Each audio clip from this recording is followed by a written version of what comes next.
I'm standing in my garden right now, and I'm about to dig up something I buried 6 weeks ago that honestly has me more excited than I should probably admit. It's a clay pot, not just sitting on the surface, but completely buried underground, and for the past month and a half, it's been filled with kitchen scraps that have been doing something absolutely fascinating down there in the darkness. So here's what happened. I was reading about this old Korean gardening technique that goes back hundreds of years, where people would take these porous earthenware pots called ongi and bury them in their gardens. They'd fill these pots with food waste, cover them up, and just let nature do its thing underground. The whole idea is that the pot acts like this underground composting chamber, but instead of having to turn a compost pile or wait months for a bin to break down, the decomposition happens right where your plants can access it. The nutrients seep through the porous clay walls directly into the surrounding soil, and supposedly, plant roots just go absolutely crazy around these buried pots. When I first heard about this, I thought there's no way this works better than regular composting. But the more I looked into it, the more I found these references to traditional Korean agriculture using this exact method, and modern permaculture people are bringing it back. So, 6 weeks ago, I grabbed 3 unglazed terracotta pots, the kind you can get at any garden center, buried them in different spots in my vegetable beds, and started filling them with kitchen scraps. Now we're digging them up, and I'm going to show you exactly what happened down there. But first, let me show you what I actually put in these pots, because I kept a log. I went with typical kitchen waste. Vegetable peels, coffee grounds, crushed eggshells, some fruit scraps, a bit of shredded paper to balance it out. I specifically avoided any meat, dairy, or oils, just like you would with regular composting. Every few days, I'd lift the lid and I'd add another layer. The pot I'm digging up first was buried right next to my tomato plants. I planted 3 tomato seedlings, and one of them was about 12 inches from this buried pot, while the other 2 were about 4 feet away as controls. Let me tell you, the difference in those plants right now is visible from across the garden.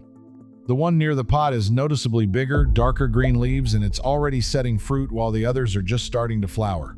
All right, I'm digging down around it now, being really careful because I want to see the root structure around this pot. And okay, wow, I'm seeing roots already, and I'm still 4 inches from the pot itself. These are definitely tomato roots because I can follow them back to the stem, and they're reaching toward where this pot is buried. There it is. I can see the rim now. The soil around it is darker than the surrounding earth, almost black, and it's got this really rich, crumbly texture. I'm going to carefully excavate around the sides here, and you can see, look at this, the roots have basically formed a net around this pot. They're not just near it, they're pressed right up against the clay surface. It's like the plant knew exactly where the nutrients were. Now I'm lifting it out, and the pot itself, you can see how the clay has this darker staining on the outside. It's been weeping moisture and nutrients through those porous walls this entire time. The lid's still on top, and I'm going to open this up now to show you what's happened to the kitchen scraps inside. Okay, this is interesting. It doesn't smell bad at all. It actually smells earthy, kind of like a forest floor. The contents have broken down significantly. What went in as recognizable vegetable peels and coffee grounds is now this dark, broken down material.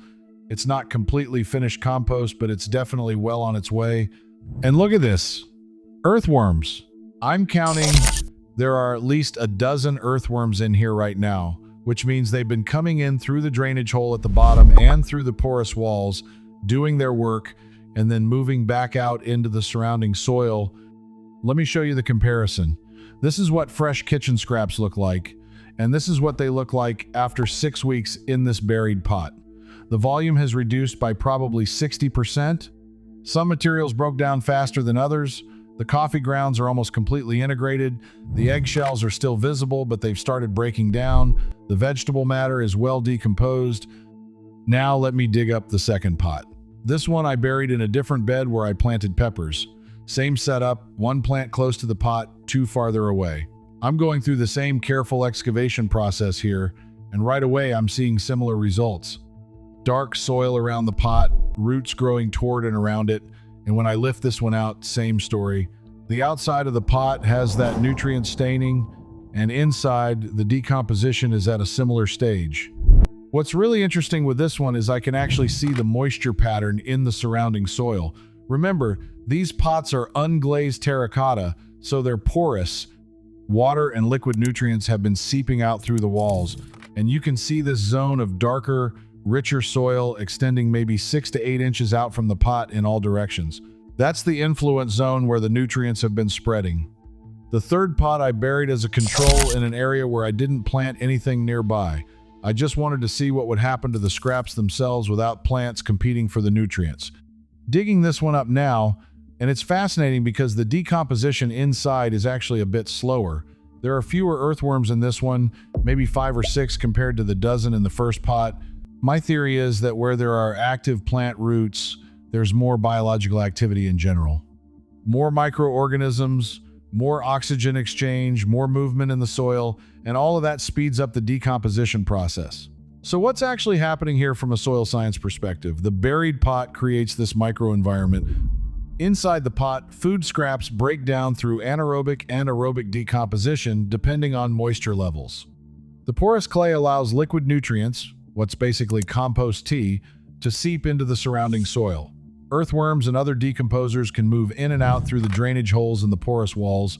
Plant roots detect the nutrients and grow toward them, creating this concentrated root zone. And unlike a traditional compost pile where you have to wait for everything to break down completely before using it, this method delivers nutrients gradually and directly where plants can use them. The Koreans weren't the only ones to figure out something like this. Some traditional farming systems in other parts of the world use buried containers for slow water release in dry climates, and the principle is similar, using porous containers underground to deliver resources directly to root zones. But this specific composting application seems to have been particularly well developed in Korean agriculture. Now, would I recommend this method? After seeing these results, absolutely, with some caveats. If you've got the space for a regular compost pile and you're happy with that system, there's no need to change. Traditional composting works great, but if you're working with limited space, if you want to deliver nutrients directly to heavy feeders like tomatoes or peppers, or if you're dealing with HOA restrictions or pests that make above-ground composting difficult, this buried pot method is genuinely effective. The pots I use cost maybe $8 each.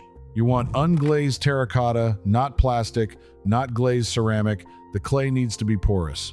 I buried them so the rim was just at soil level, filled them over time with kitchen scraps, kept a lid on top to keep pests out, and that's it. The plants did the rest by growing their roots to where the food was. I'm going to rebury these same pots today, refill them with fresh scraps, and keep this system going.